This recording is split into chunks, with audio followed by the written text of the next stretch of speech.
तो hello guys, आज देखने वाले इतिहास से टॉप 30 प्रश्न जो आपको सेट नंबर 35 होने वाली है। ठीक है, जो railway group D special class आपका होने वाला है। वीडियो में बने रहना, वीडियो को अंत तक देखना। अगर आप नए हैं तो चैनल को सब्सक्राइब जरूर कर लीजिएगा। ठीक है, तो स्टार्ट करते हैं दोस्तों। क्वेश्चन नंबर 1, जितना भी क्वेश्चन करवाएंगे दोस्तों सब आपका टॉप लेवल का क्वेश्चन होने वाला है। ठीक है, तो स्टार्ट करते हैं दोस्तों। क्वेश्चन नंबर 1, अगर पहला क्वेश्चन हो जाएगा, सिंधु घाटी सभ्यता में मनके बनाने के कारखाने कहाँ से प्राप्त हुए थे, आपको बताना। ठीक है, तो याद रखें दोस्तों, सिंधु घाटी सभ्यता में जो मनके बनाने के कारखाने प्राप्त हुए थे, आपको याद रखना है लोथल और चौहंदड़ो से। ठीक है, यानी कि ऑप्शन नंबर ए आपका करेक्ट आंसर हो जाएगा। जितना भी क्वेश्चन करवाएंगे दोस्तों सब आपका प्रीवियस ईयर क्वेश्चन होने वाला है, जो एग्जाम में अक्सर पूछे जाते हैं। ठीक है, ये दोस्तों रेलवे ग्रुप डी का स्पेशल क्लास होने वाला है। सेट नंबर आपका 35 है, टॉप 30 प्रश्न हम करवाने वाले। ठीक है, इतिहास से। तो क्वेश्चन नंबर दूसरा हो जाएगा दोस्तों कि ऋग्वेद काल में आमजू शब्द का प्रयोग किसके लिए किया जाता था। देखिए, जो ऋग्वेद काल में आमजू शब्द का जो प्रयोग किया जाता था दोस्तों, आपको याद रखना है वो आपको अविवाहित रहने वाली कन्याओं के लिए किया जाता था। ठीक है, यानी कि ऑप्शन नंबर ए आपका करेक्ट आंसर हो जाएगा। क्वेश्चन नंबर तीसरा दोस्तों कहता है कि बौद्ध धर्म ग्रंथ में जातक कथाओं का संबंध किससे है। तो याद रखें दोस्तों, बौद्ध धर्म में जो जातक कथाओं का जो संबंध होता है दोस्तों, आपको याद रखना है वो आपका बुद्ध के पूर्व जन्मों को कहानियों से है। बहुत भी क्वेश्चन है, बहुत बार एग्जाम में पूछा भी जा चुका है। ठीक है, तो याद रखना है दोस्तों, ऑप्शन नंबर बी आपका राइट आंसर हो जाएगा। ठीक है, क्वेश्चन नंबर अगला दोस्तों 4 नंबर कि मौर्य प्रशासन में सीताध्यक्ष किस विभाग का प्रमुख होता था, आपको बताना। ठीक है, तो याद रखना दोस्तों, जो सीताध्यक्ष हुआ करता था मौर्य प्रशासन में, आपको याद रखना है यह कृषि विभाग का प्रमुख हुआ करता था। ठीक है, यानी कि ऑप्शन नंबर बी आपका करेक्ट आंसर हो जाएगा।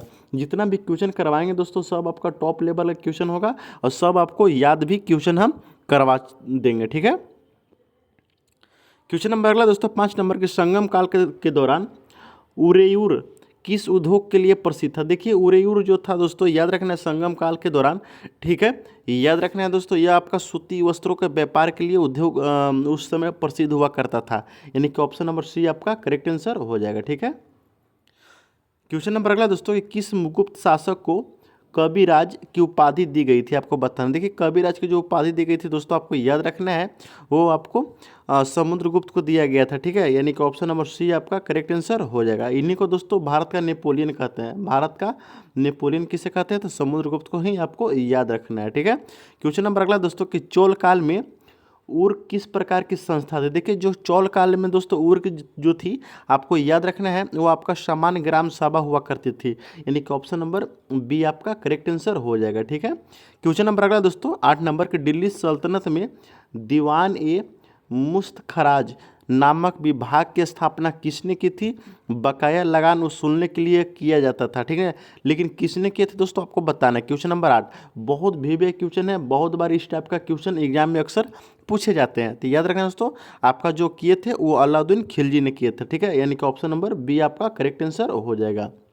क्वेश्चन नंबर 9 दोस्तों कहता है कि मोहम्मद बिन तुगलक ने अपनी राजधानी दिल्ली से दौलताबाद किस वर्ष स्थानांतरित किया था, आपको बताना है। क्वेश्चन नंबर आपका 9 हो जाएगा। ठीक है, तो याद रखें दोस्तों, यह आपका 1327 ईस्वी में किया था। यानी कि ऑप्शन नंबर बी आपका करेक्ट आंसर हो जाएगा। ये दोस्तों टॉप लेवल का क्वेश्चन है, बहुत बार एग्जाम में पूछा भी जा चुका है। ठीक है, क्वेश्चन नंबर अगला दोस्तों 10 नंबर की अमुक्त माल्यद महाकाव्य की रचना किस विजयनगर सम्राट ने की थी, आपको बताना। देखिए, आमुक्त माल्यद जो महाकाव्य है दोस्तों, आपको याद रखना है ये आपका कृष्णदेवराय जी ने विजयनगर सम्राट जो थे वो किए थे। ठीक है, यानी कि ऑप्शन नंबर सी आपका करेक्ट आंसर हो जाएगा। क्वेश्चन नंबर अगला दोस्तों 11 नंबर की शेर शाह सूरी ने हुमायूं को किस युद्ध में पराजित कर दिल्ली पर अधिकार किया था। देखिए, जो शेर शाह हुमायूं था दोस्तों, याद रखना है वो आपको किस युद्ध में अधिकार किया था। तो याद रखना है दोस्तों, आपका कनौज या बलीग्राम का युद्ध जो दोस्तों 1540 ईस्वी में हुआ था। ठीक है, यानी कि ऑप्शन नंबर बी आपका करेक्ट आंसर हो जाएगा।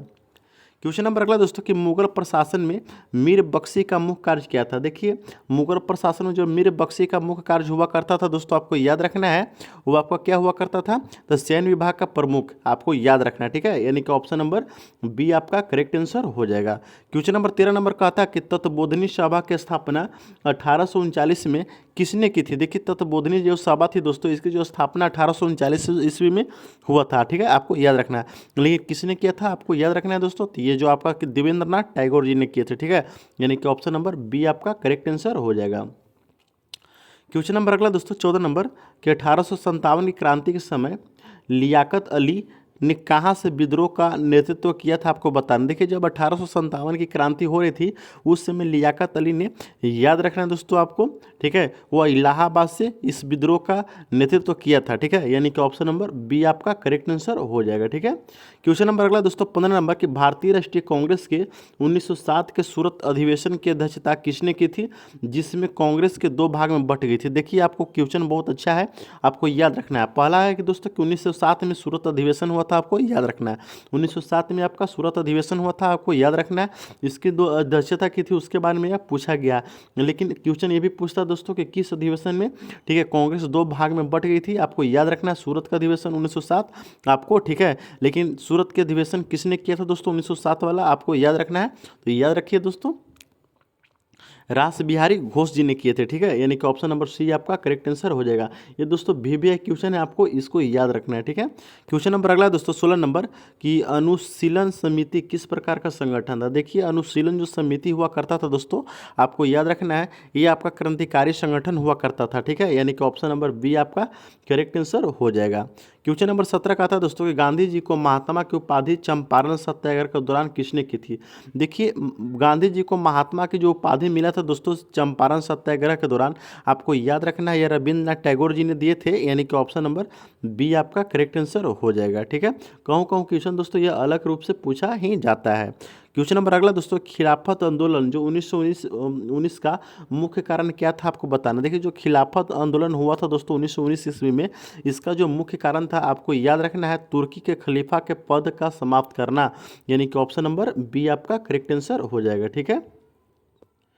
क्वेश्चन नंबर अगला दोस्तों 19 नंबर कि साइमन कमीशन भारत किस वर्ष पहुंचा था। देखिए साइमन जो कमीशन था, याद रखें दोस्तों, भारत किस वर्ष आया था, तो आपका जो राइट आंसर हो जाएगा तो 1928 ईस्वी में भारत साइमन कमीशन आया था, ठीक है, यानी कि ऑप्शन नंबर बी आपका करेक्ट आंसर हो जाएगा। जितना भी क्वेश्चन करवा रहे हैं दोस्तों सब आपका वीवीआई क्वेश्चन होने वाला है, जो एग्जाम में अक्सर पूछे जाते हैं, ठीक है। वीडियो बने रहिए ना, और वीडियो को अंत तक देखना। अगर आप नए हैं तो चैनल को सब्सक्राइब जरूर कर लीजिएगा, ठीक है। क्वेश्चन नंबर अगला दोस्तों 20 नंबर की हिंदुस्तान सोशलिस्ट रिपब्लिकन एसोसिएशन की स्थापना 1928 ईस्वी में हुई थी, लेकिन कहाँ की गई थी आपको बताना है। क्वेश्चन नंबर आपका 20 हो जाएगा। तो याद रखना दोस्तों, यह आपका फिरोज शाह कटोला दिल्ली में हुआ था, आपको याद रखना है, बहुत ही इंपॉर्टेंट क्वेश्चन है, ठीक है, यानी ऑप्शन नंबर 20 सी आपका करेक्ट आंसर हो जाएगा, ठीक है। क्वेश्चन नंबर अगला है दोस्तों कि भारत छोड़ो आंदोलन के दौरान ऑपरेशन जीरो आवर के तहत किन नेताओं को गिरफ्तार किया गया था। देखिए बहुत वीवीआई क्वेश्चन है, बहुत अच्छा क्वेश्चन है दोस्तों, आपको याद रखना है, ठीक है। भारत छोड़ो आंदोलन के दौरान ऑपरेशन जीरो जो हावर हुआ करता था, जिसमें दोस्तों नेताओं को गिरफ्तार किया गया था, आपको याद रखना है किनको गिरफ्तार किया गया था। तो आपका जो राइट आंसर हो जाएगा दोस्तों, आपको याद रखना है, ठीक है, गांधी जी और सरोजनी नायडू, नेहरू और पटेल, मौलाना आज़ाद, यानी उपयुक्त में से सभी को गिरफ्तार किया गया था, ठीक है, यानी कि ऑप्शन नंबर डी आपका करेक्ट आंसर हो जाएगा, ठीक है। क्वेश्चन नंबर 22 का था दोस्तों कि आज़ाद हिंद फौज की स्थापना का विचार सबसे पहले किसके मन में आया था। देखिए आज़ाद हिंद फौज की स्थापना जब हुआ था दोस्तों, इसको सबसे पहले जो विचार आया था मन में, याद रखना दोस्तों, किसका मन में आया था, तो कैप्टन मोहन सिंह जी के मन में विचार आया था, ठीक है, यानी कि ऑप्शन नंबर सी आपका करेक्ट आंसर हो जाएगा। क्वेश्चन नंबर अगला दोस्तों 23 नंबर की वार्नाकुलर प्रेस एक्ट, याद रखना है दोस्तों, यह 1878 ईस्वी में हुआ था, किसने रद्द किया था आपको बताना। देखिए वार्नाकुलर प्रेस एक्ट जो 1878 को दोस्तों ये एक्ट आया था, इसको जो रद्द किया था आपको याद रखना है, वो आपका किसने रद्द किया था दोस्तों, लॉर्ड लिपन ने, यानी कि ऑप्शन नंबर बी आपका करेक्ट आंसर हो जाएगा, ठीक है। क्वेश्चन नंबर अगला दोस्तों 24 नंबर कि नील नील दर्पण नाटक के लेखक कौन थे, जिसने नील की खेती करने वाले किसानों की दुर्दशा को दिखाई गई थी। देखिए नील दर्पण के जो नाटक के जो लेखक थे दोस्तों, आपको याद रखना है, वो आपका दीनबंधु मित्र जी थे, ठीक है, यानी कि ऑप्शन नंबर बी आपका करेक्ट आंसर हो जाएगा। ये दोस्तों पुस्तक जो है बहुत वीवीआई है, बहुत बार एग्जाम में पूछा भी जा चुका है, ठीक है, इसको आपको याद रखना है। क्वेश्चन नंबर 25 हो जाएगा दोस्तों अलेक्जेंडर, जिसको दोस्तों सिकंदर के नाम से भी हम लोग जानते हैं, और पोरस के बीच हाइडेस्पस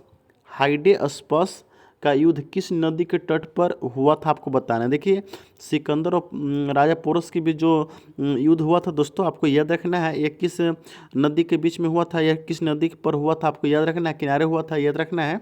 ठीक है, तो याद रखना ये झेलम नदी के तट पर हुआ था। ठीक है, यानी कि ऑप्शन नंबर बी आपका करेक्ट आंसर हो जाएगा।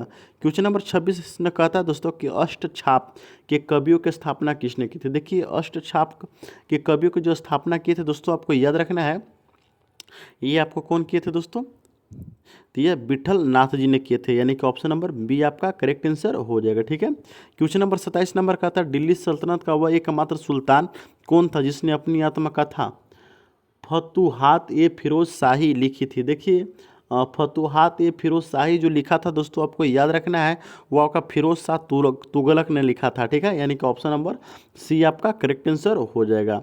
ये अपने आप से लिखा था दोस्तों, आपको इसको याद रखना है। ठीक है, अगला दोस्तों कि हड़प्पा सभ्यता का प्रसिद्ध विशाल स्नान घाट कहाँ पाया गया था। देखिए बहुत इजी क्वेश्चन है दोस्तों, आप इसको याद रखिएगा। जो विशाल स्नानघर था दोस्तों, ठीक है, वो कहाँ पाया गया था, मोहनजोदड़ो में। ठीक है, यानी कि ऑप्शन नंबर सी आपका करेक्ट आंसर हो जाएगा।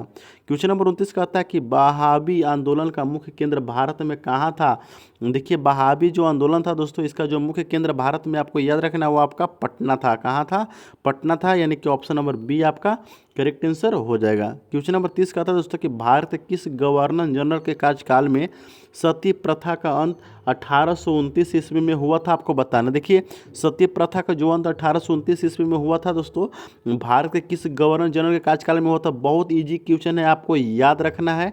ठीक है, तो ये लॉर्ड विलियम बेंटिंग के कार्यकाल में हुआ था, यानी कि ऑप्शन नंबर बी आपका करेक्ट आंसर हो जाएगा। दोस्तों क्वेश्चन का लेवल कैसा था कमेंट का जरूर बताइएगा। अगर आप नए हैं तो चैनल को सब्सक्राइब जरूर कर लेना। ठीक है, तो मिलते हैं दोस्तों नेक्स्ट वीडियो में, देखते रहिए जीके वाला ऑफिशियल।